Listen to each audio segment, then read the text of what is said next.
Welcome to Brain Vision. Here we're asked to repeat problem 22, in which we were looking at an ideal ranking cycle. And what I did, they want us to use software, and so what I did is I explored they basically asked us to just look at if there was a 50 kilopascal pressure drop across the boiler.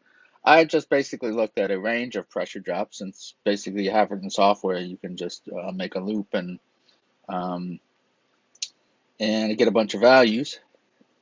So if you remember, we had our ranking cycle here. We had from problem 22, we had supercooled down here in the condenser by 6.3 degrees C.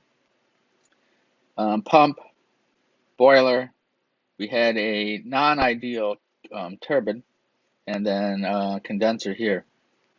So what I actually did is I made an accurate to scale TS diagram here.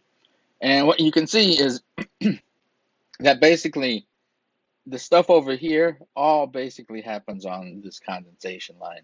I mean, it's pretty much, you can't even see. So we have a condenser here, and it gets super chilled a tad, and then the compressor compresses it up just a tad, and then in the boiler, basically you're heating the water starts to boil. Finish, all of it's boiled off, and then it starts to get superheated, and then it goes through the turbine, and you can see that this line is slightly tilted.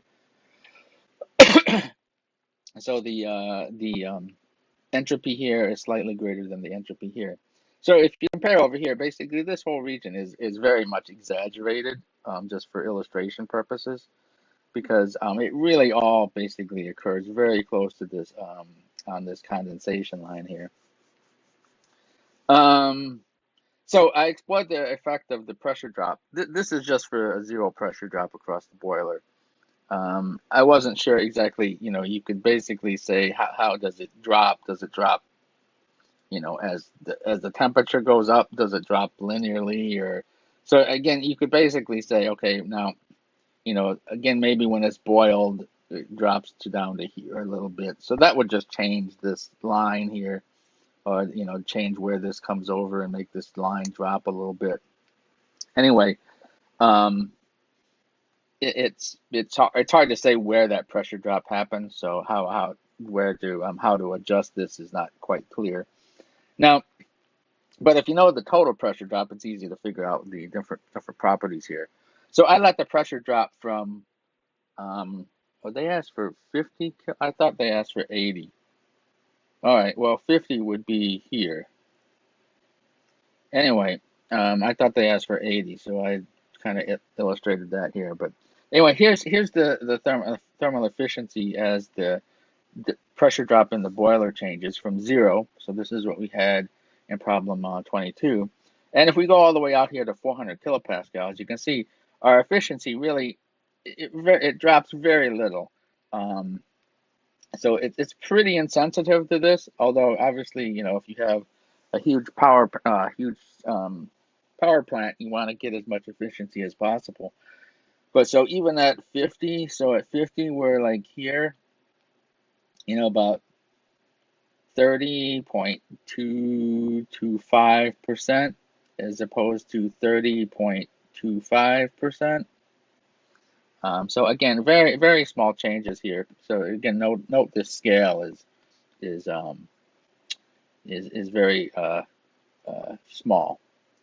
I also, because again it's in software, I can look at other things. So here I looked at how the net power changes, and you can see we get a power output that drops from about 18 megawatts to a little about 17.9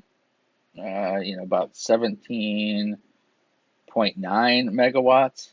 So again, very little change in the power output, but again, it's a decrease. So we want to try to get the pressure drop across the boiler as small as possible. And then here's the rate of heat transfer in, and we can see that it for the case in problem 22 here, and it goes up. You get about an increase of about a let's see here, about 100 kilowatts of power in, of heat transfer in. So again, it's better to have this pressure drop across the boiler to be 0, but inevitably you're going to have some.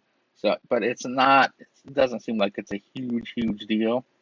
Even if you go up to a very pretty high pressure drop of 400 kilopascals, um, you don't get a huge loss in efficiency. You don't get a huge increase in heat transfer that you need to put in, and you don't heat rate of heating, and you don't get a huge decrease in the net power output either.